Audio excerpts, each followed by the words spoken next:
میں تمہیں سورہ حمد کے ان اسرار کے بارے میں بتاؤں گا جنہیں جان کر تمہاری نماز آنسوؤں میں بھیگ جائے، تمہاری نماز میں ایک ایسی روح اتر جائے جس کے سامنے ہر لذت پھیکی لگنے لگے۔ سورہ حمد میں اللہ تمہیں سن رہا ہوتا ہے، تم سے بات کرتا ہے اور تمہارا جواب دیتا ہے۔ ہر آیت اللہ رب العزت کا ایک مکالمہ ہے، اور جس نماز کو تم بے جان سمجھتے ہو در حقیقت وہ نماز اللہ کے ساتھ ملاقات اور گفتگو ہے۔ امیر المؤمنین علی ابن ابی طالب علیہ السلام فرماتے ہیں کہ میں نے رسول اللہ کو یہ کہتے ہوئے سنا، جب بندہ کہتا ہے بسم اللہ الرحمن الرحیم تو اللہ رب العزت فرماتا ہے کہ میرے اس بندے نے اپنا کام میرے نام سے شروع کیا ہے، اب مجھ پر لازم ہے کہ اس کے کام کو پائے تکمیل تک پہنچاؤں اور اس کے کام میں برکت عطا کروں۔ جب بندہ کہتا ہے الحمدللہ رب العالمین تو اللہ فرماتا ہے میرے بندے نے میری حمد بیان کی اور جان لیا کہ تمام نعمتیں میری طرف سے ہیں اور تمام بلاؤں کو دور کرنے والا بھی میں ہوں۔ اے فرشتوں،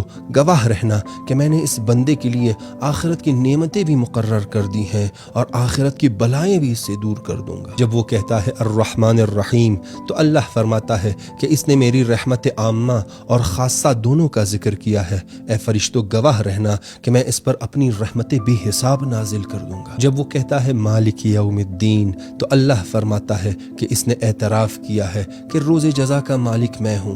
اے فرشتوں، گواہ رہنا روز جزا اس کا حساب آسان کر دوں گا، اس کی تمام نیکیوں کو قبول کروں گا اور اس کے گناہوں کو بخش دوں گا۔ جب وہ کہتا ہے ایاک نعبد تو اللہ تعالیٰ فرماتا ہے یہ سچ کہہ رہا ہے، یہ صرف اور صرف میری ہی عبادت کرتا ہے۔ اے فرشتوں، گواہ رہنا میں اسے ایک ایسا اجر دوں گا کہ اس کے دشمن حسرت میں رہ جائیں گے۔ جب وہ کہتا ہے ایاک نستعین تو اللہ فرماتا ہے کہ اس نے مجھ سے مدد مانگی ہے اور میری پناہ لی ہے۔